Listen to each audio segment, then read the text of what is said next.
coming up. Two friends, a writer. A book is not just entertainment, and especially in this case. And a photographer. It's like you gave birth to this baby. A groundbreaking book on Alaska Native children, published 20 years ago. This is my mother. How it took on a life of its own. So good to see you. Good to see you. How the next book promises to do the same. I think it's really special. Also, the Jamai Dance Festival, why people take dancing seriously, but not themselves. Ahead, join us for the children of the midnight sun and beyond.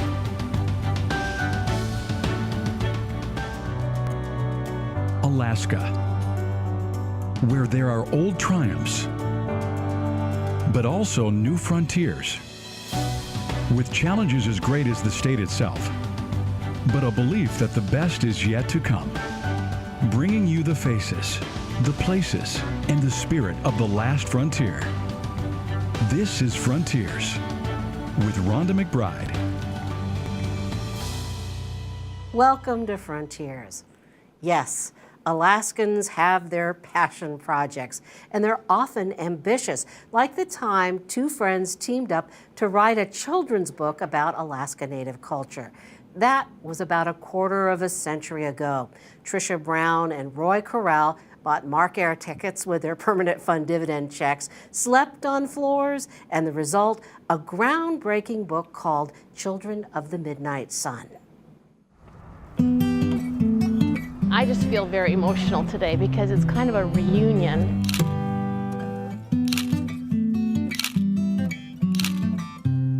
Definitely much more than a book signing event because there are two books to celebrate.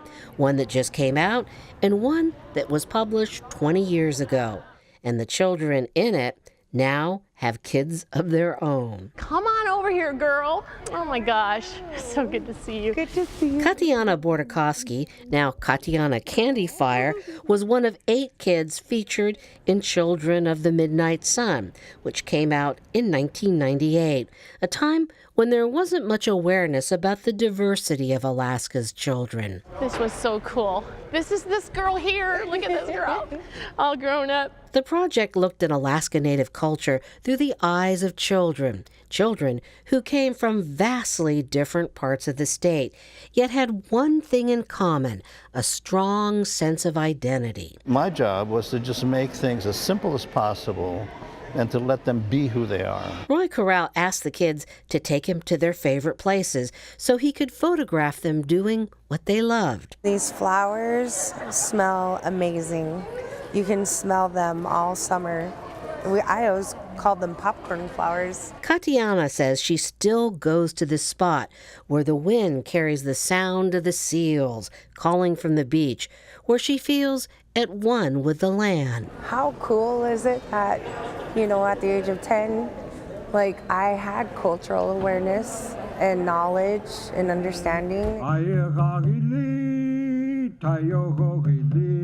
The celebration was a chance to hear the stories behind the photographs. Our hosts were extremely gracious. We got to peek into life everywhere around the state, not only for the first but also the second book. Tricia says the children in both books stood out for their bravery. We chose a kid, but that didn't always turn out to be the kid who appeared in the book. Maybe you didn't know that. It wasn't easy for the kids to open up, and some refused. In one place, I got there and there's this darling little girl all dressed up in her Easter finery, ruffles and patent leather shoes, and she's sitting on a chair, and she was sitting there with her little feet out in front of her, tapping them together, and I could see she was so annoyed. She did not want to be interviewed. But her cousin did, so she wound up in the book. This is my mother. They used to have this dog. The same is the case for Andrea Holscher-Hoke from Calskag. Another boy was to be profiled, but was too shy and suggested Andrea. At first I kind of backed off, but then I said, no, let's do it. Let's represent Yupik's. Today, this photo has bittersweet memories. This is where your sister's buried, right here. Your sister's buried right here. Andrea says this photograph helps her talk with her daughter about her sister, who died of cancer. I can't imagine that loss. These photographs I have to let go. I literally have to let these photographs speak for themselves. And they do, and in unexpected ways. Tricia says one of the children later revealed she had been a victim of abuse. She said, I had no voice. I had no voice in that village. No one heard me. And she said, until this white lady came into my village and gave me a voice. And that, of course, brings me to tears still.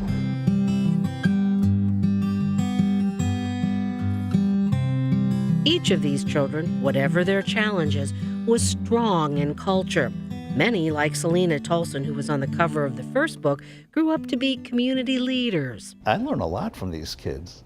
I learned a lot from just following Hunter around. Hunter McCarty is in the new book. He lives in Fort Yukon, where he showed Roy how to trap rabbits. This was a wonderful photo to me because it did tell the story about the chores that he does. You know, gathering wood, splitting the wood, and making sure that there's plenty of wood in the house that's dry, that he can feed the fire. Roy says he's more patient now. You want to catch that special moment when they kind of look at you with a smile on their face, and it's a very honest smile. It's a very contented smile. It's, you know, they love this place. This is a skin boat, traditional skin boat. This is one of Roy's favorite photos from the old book. Robert Nagiak in what was then Barrow, now Utqiagvik. It's a very humbling experience to just try to photograph and try to capture, you know, this sense of place. To marry it with the character of the child. For them, it's a place where they play. It's a place where they go fishing. It's a place where they run their dogs. But it's almost ho-hum to them. And for me, I'm going nuts because I'm thinking, you know, how wonderful is this? The cover of the new book features a Kotzebue boy. This photo, titled Kicking the Sun. I actually had him do this several times. Roy asked Tyler Kramer to run back and forth across the ridge so he could capture the magic moment. Which was just a blessing, you know. And you know, he was just doing it in pure abandonment. And then to have this happen is it's a gift. It's a gift. That's all it is. A gift that keeps on giving. How does it make you feel to sort of celebrate your culture? It makes me feel powerful. It feels like I have all my ancestors there with me, because this was their land before it was ours. Roy Corral says the photos, both then and now, are all moments where time stops. A chance to see what we can't see. It is about love. Yes, it is. It's about their love of place, about their love of family, friends.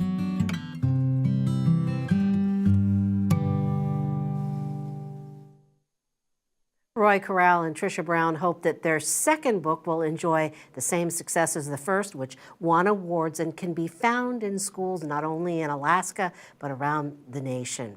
Roy says that the two met when they worked at Alaska Magazine. Back then, they discovered that they had a lot in common, and even more today, now that their hair has turned gray. Tricia says not to expect a third book from them because they're ready to pass the torch to some talented Alaska natives, and they're willing to help make that happen. Well, coming up, that old saying, clothes make the man? Well, how about regalia makes the graduate? A mom's fight to allow Anchorage Native students to honor their culture as they pick up their high school diplomas.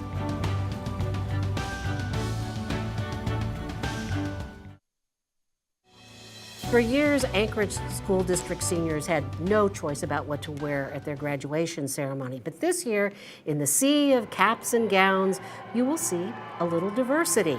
The district has approved a new policy that will allow Alaska Native students to wear traditional tribal regalia and objects of cultural significance. This change comes after Native parents fought the school district, and it's a battle not unique to our state. Mark Trahant, editor of Indian Country Today, says there are similar debates across the country. Right now you have one in Oklahoma that's the school district just is adamant that it will not happen, and the parents are adamant that it will. And there has not been a resolution as it gets nearer to graduation. What's really sad is that some young people are saying, okay, then I won't do graduation. If they won't let me be who I am, I'm just going to pass. So what is the beauty of kids being allowed to be who they are and wear their regalia? To me, one of the great metaphors for the country is the First Amendment. And the First Amendment basically is words about what government can't do. But it's also about the idea that this country is at its strongest when there's lots of room for lots of different ideas. Mark Trahant was in Alaska recently to talk with Native journalists about plans to expand Indian country today and include an Alaska Bureau. We'll have more on our visit with Mark Trahant and his plans for expanding his publication in a future program. Well, here in Alaska, one mom took on the Anchorage School District and got some results. Jacqueline Morris joins us now. First of all, let's learn a little bit about you. What is your Native heritage? My Newpack name is Aguguk. I was named after my great-grandmother from Shishmaref. I was raised in Fairbanks, Nome, and here in Anchorage. So you brought your son's regalia that he wore to the last graduation, and maybe you could start by telling us how this whole debate got going in the first place here in Anchorage. Yes. My son Tigran graduated from Service High School last year, and he wanted to wear his a cap made with sealskin, and we asked his Principal Hauser, and Principal Hauser and all the other principals in the ASD band together and to stay unified and did not allow any change. So there he is. What happened? When I talked to Principal Hauser, he said no one would make my son take off his sealskin cap. He was still trying to get a hold of the ASD board to get their permission. Since he was unable to, right before my son walked, a staff member pulled him aside and wanted him to take his sealskin cap off. My son told the staff member, Principal Hauser gave my mom permission. So she called Principal Hauser, who was sitting on the stage already, and Principal Hauser said, yes, I did say no one, would make him take it off. So he allowed my son to wear that sealskin cap. And who is he standing with there? He's standing with his grandfather, John Andrew, who's so from that's Bethel. Special. Yes, it is. It meant a lot to our family, and I'm thankful to Principal Hauser for allowing that. He blessed our family by allowing my son to wear his sealskin cap to the ceremony. Well, after this thing is over, it didn't rest. No, it didn't. I have a daughter, and her name is Nishay, and she graduates in 2021. And I would love for her to wear this sealskin cap, and she would too. She wants to wear this when she walks up to get her diploma. And it's beautiful. Yes, and right now, the school district, they have they made a regulation for all cultures in the ASD to wear part of their regalia, but it has the rule that they have to wear the cap. They're not allowed to wear the headdress. So one more hurdle. There we go. Yes. There's your other daughter Yes, my at a oldest. UAA graduation Yes. wearing the headdress. Yes, my oldest daughter, Farrell. So if they allow this for UAA, why not high school?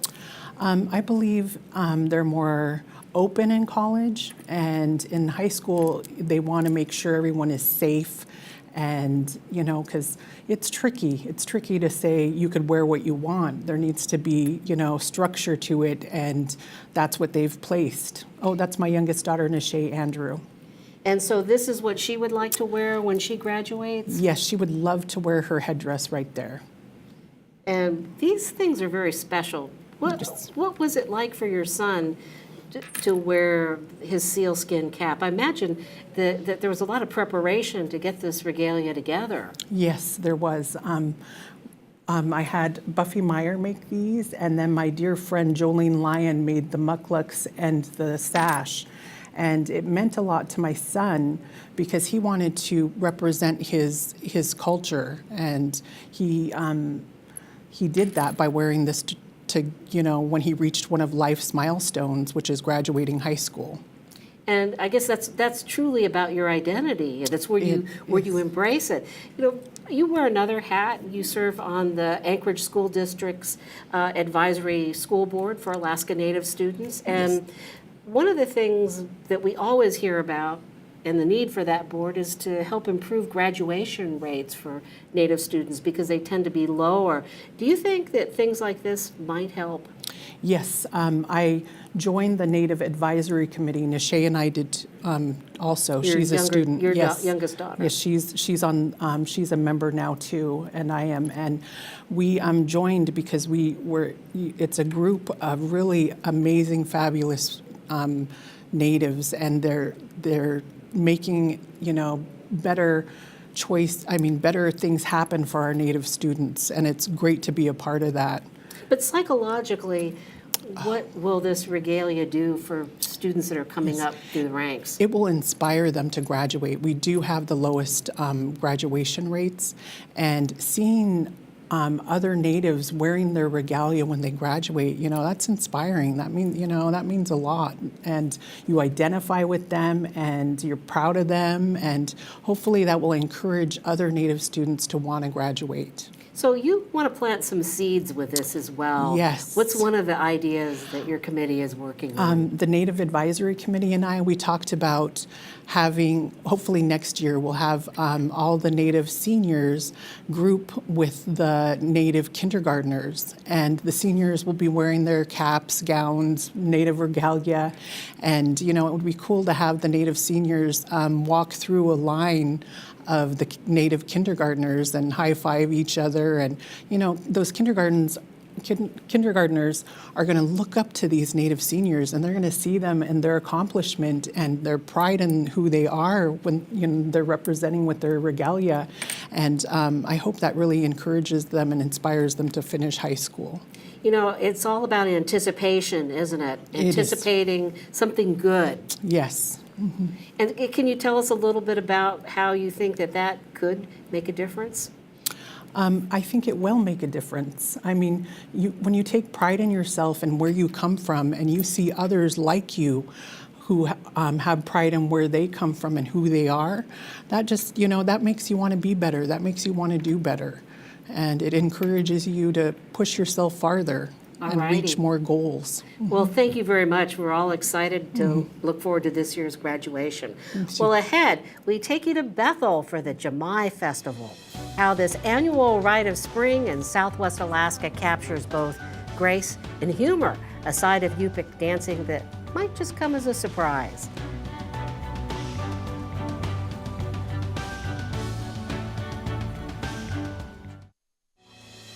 When you greet someone in the Yupik language, you say, Jamai, and make them feel welcome.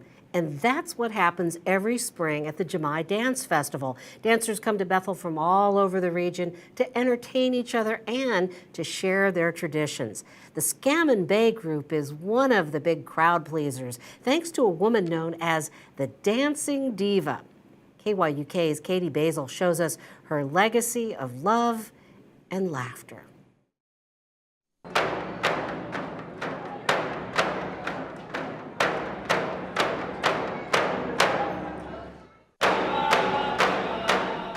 The movements and rhythms of Yupik dance are old and familiar, shared for many reasons.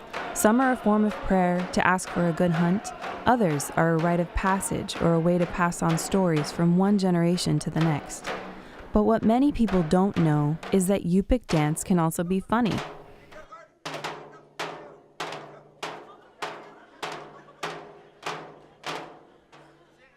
My mom kind of had that personality. She didn't care about what people thought.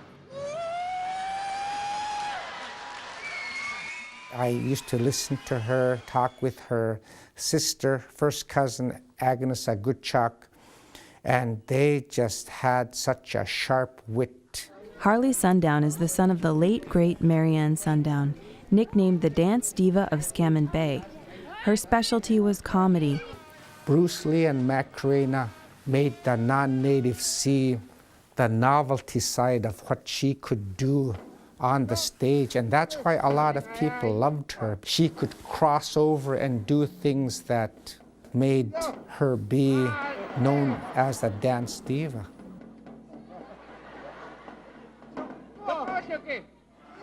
Marianne died in 2011 at the age of 93, but her knack for making people laugh lives on.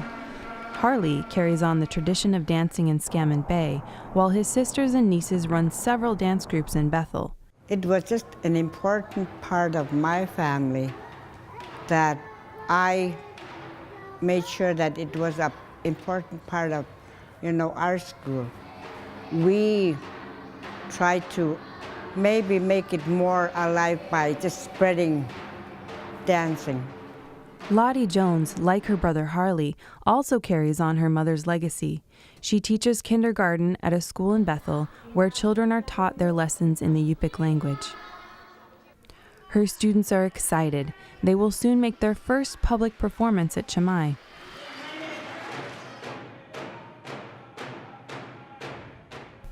When Lottie's daughter Sephora and her cousin, little girl Nanning, teach other children how to dance, they are happy to share their grandmother's spirit of playfulness. They are cousins but call each other sisters, because the concept of family in Yupik culture extends to a large circle of relatives. The purpose is to entertain the people. You're out there, you don't want to put them to sleep. You want to go out there and dance hard, make them laugh. The crowd loves how Sephora and little girl play off of each other on stage.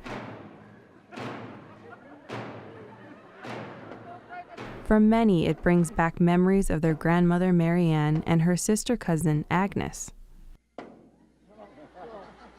They got energized by one another. They want to do more than the other, or when the other one does this motion, they want to pitch in and do a little bit more, like a competition maybe. But it's fun to watch two people doing that, especially within a family. It's fun when she laughs at me if I make mistakes. She's probably my biggest critic up there.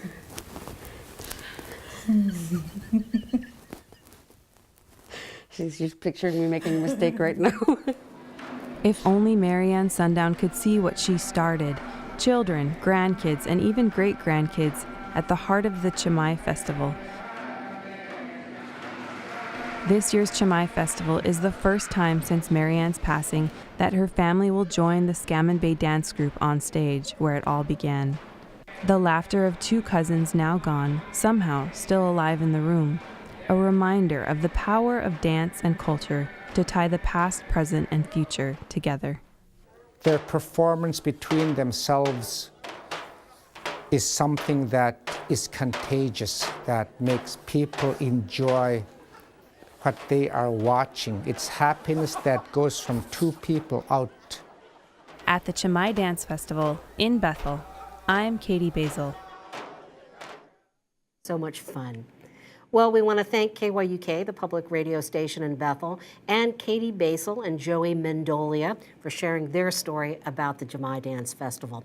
Also, thanks to John Cook for his homegrown guitar music, which we leave you with now, along with another look at Roy Corral's photographs. Thanks for joining us. We'll see you next week.